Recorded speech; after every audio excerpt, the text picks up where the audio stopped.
আবারও একটা পুজো চলে এলো, হাতে মাত্র আর কিছুদিন।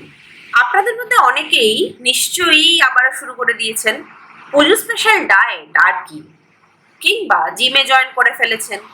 কিন্তু জানেন কি, ওজন কমানোর পিছনে সবচেয়ে বড় স্ট্র্যাটেজি হলো আপনার মানসিকতা। আপনার purpose of weight loss determine করে আপনি কতটা সাস্টেনেবলি ওয়েট লস করবেন।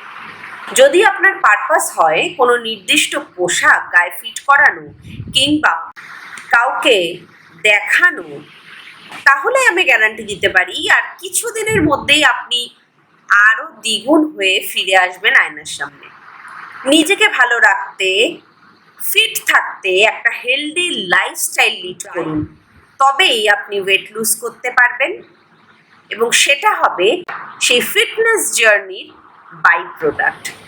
আর আপনার মানসিকতা যদি হয় আমাকে এতদিনের মধ্যে এত কেজি ওয়েট কমাতে হবে, তাহলে কিন্তু আবারও ভুল করছেন। আপনার শরীরের ওজন শুধুমাত্র আপনার ফ্যাট কোয়ান্টিটির উপর নির্ভর করে না, তার সঙ্গে রয়েছে বোন এবং মাসেল কোয়ান্টিটি, এবং সেটা ইন্ডিভিজুয়াল টু ইন্ডিভিজুয়াল ভ্যারি করে। আর ঠিক তাই জন্যই নাম্বারটা কোনো ফ্যাক্টরই নয়, বরং এটা মেক শিওর করবেন ওজনের নামে আপনি যেন মাংসপেশি না কমিয়ে ফেলেন, মাসেলটা রিটেন করে ফ্যাটটুকু লস করবেন, সেই পন্থাগুলি অবলম্বন করুন।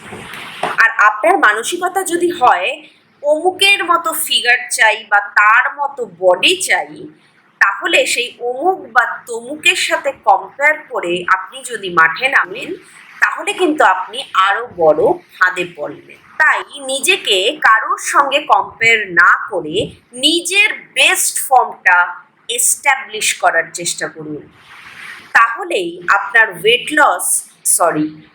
ফিটনেস জার্নি সফল হবে এবং সাস্টেইন করবে।